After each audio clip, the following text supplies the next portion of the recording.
আমি না জেনে আপনাকে অনেক বেশি কষ্ট দিয়ে ফেলেছি।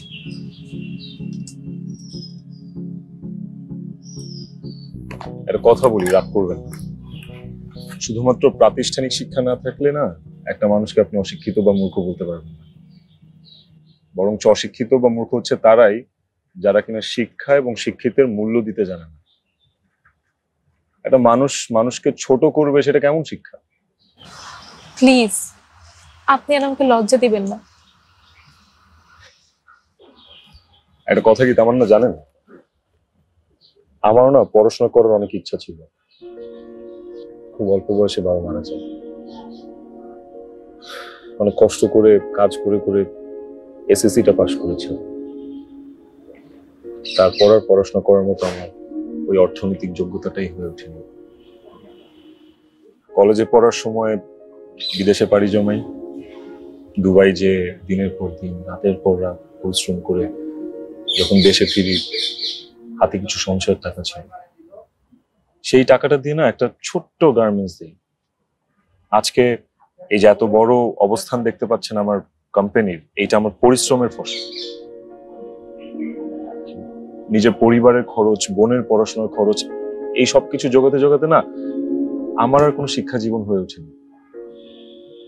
টাকার পেছনেই ছুটতে হয়েছে।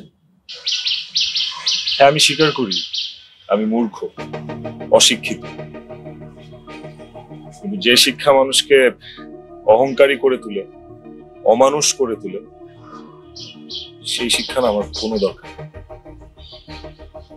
এর চেয়ে বরং অশিক্ষিত হয়ে থাকাই অনেক ভালো। আসি।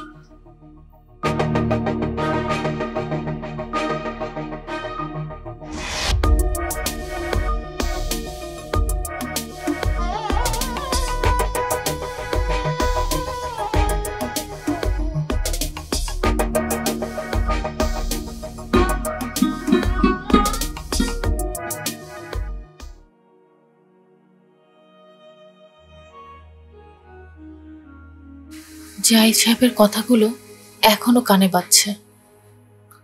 আমি ওনাকে ভীষণ কষ্ট দিয়ে ফেলেছি। আমি এতদিন কি ভুলের মধ্যেই না ছিলাম।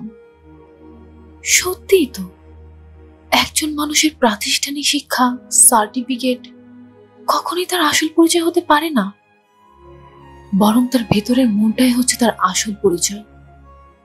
জাহিদ সাহেবের মনটা কত উদার। সে নিজের ইচ্ছা অনিচ্ছা ত্যাগ করে এভাবে নিজের পরিবারকে আগলে রেখেছে।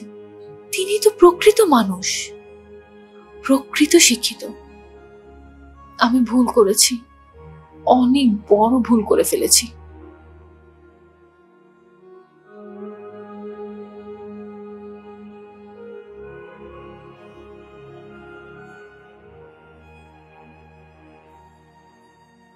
কিরে মা,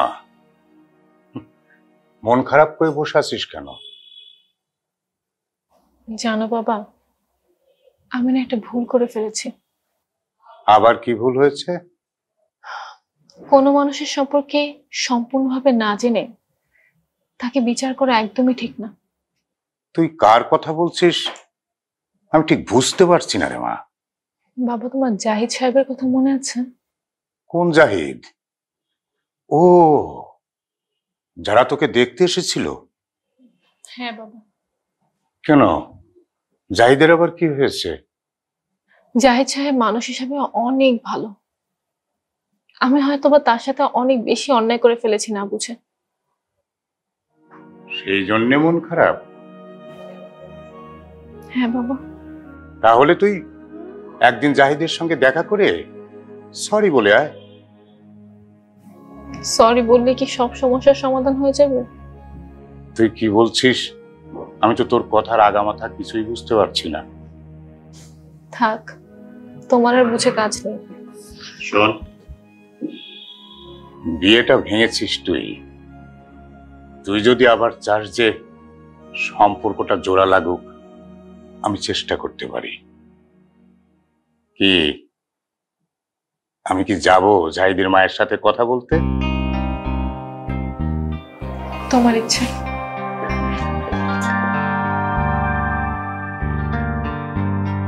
ভাই সাহেব, তামান্না মামুনিকে নিয়ে আসতে বলেন। আমি শুভ কাজে আর দেরি করতে চাই না। ঠিকই বলছেন। ওই সীমানা, তামান্নাকে তাড়াতাড়ি নিয়ে আসো। আয় মা, এখানে বসো। আসসালামু আলাইকুম। ওয়ালাইকুম আসসালাম।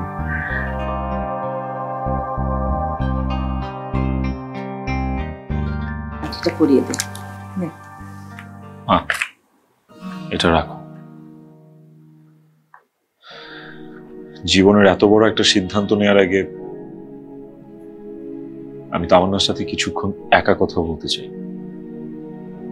পরে হয়তোবা এই কথাগুলো বলার সুযোগই হবে না। ভাইয়া, সব তো ঠিকঠাকই ছিল, এখন আবার কিসের কথা? জাহিদ, আমি বলি কি বাবা, কথাটা যদি ওরকম গুরুত্বপূর্ণ না হয়। গুরুত্বপূর্ণ না, গুরুত্বপূর্ণ। দুটো মানুষ সারাটা জীবন পার করে দিবে একসাথে, কথাটা অবশ্যই গুরুত্বপূর্ণ। ঠিক আছে ভাবি, ও যখন একটু কথা বলতে চাচ্ছে বলুক না। বাবা যাও, তোমরা যাও। তামান্না, আমার সাথে আসো।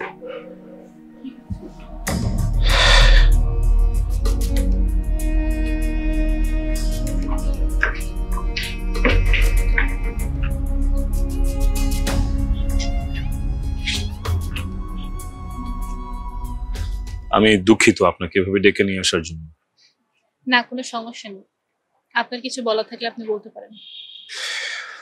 দেখুন তামান্না, মিস সীমানার কাছে আমার সম্পর্কে শুনে কোনো না কোনো কারণে আমার প্রতি হয়তো আপনার মোহ জন্মেছে, আর সেই কারণেই হয়তো আপনি এই ভেঙে যাওয়া সম্পর্কটা নতুন করে জোড়া লাগাতে চাচ্ছেন। কেন? আপনি চান না? আমি তো সেই দিন থেকেই চাচ্ছি, যেদিন থেকে আপনাকে প্রথম দেখেছি। তাহলে বিষয়টা তো আমার চাওয়ার ব্যাপার না তামান্না।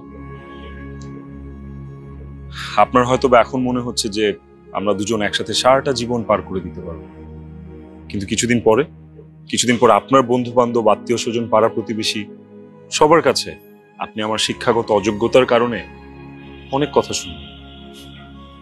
তখন আপনার এই আজকের নেওয়ার ডিসিশনটাকে ভুল মনে হতে পারে। তাই আর নতুন করে স্বপ্ন দেখতে চাই। এটা আমাদের দুজনের জন্য ভালো হবে। আমি আপনাকে ভালোবাসি।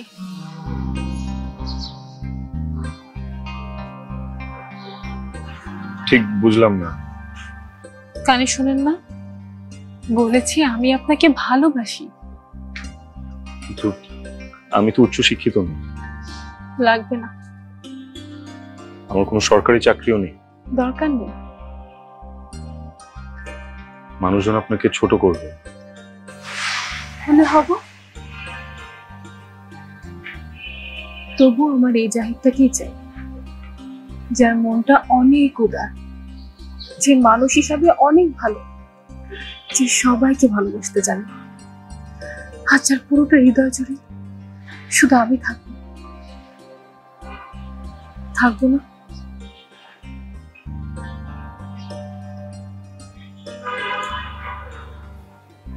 আসুন, নিচে আসুন।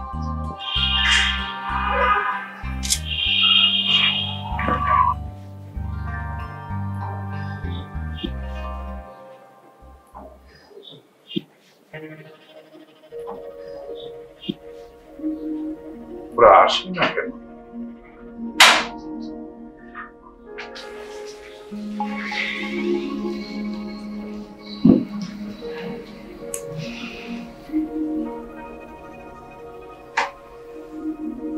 বাবা, সব ঠিক আছে তো?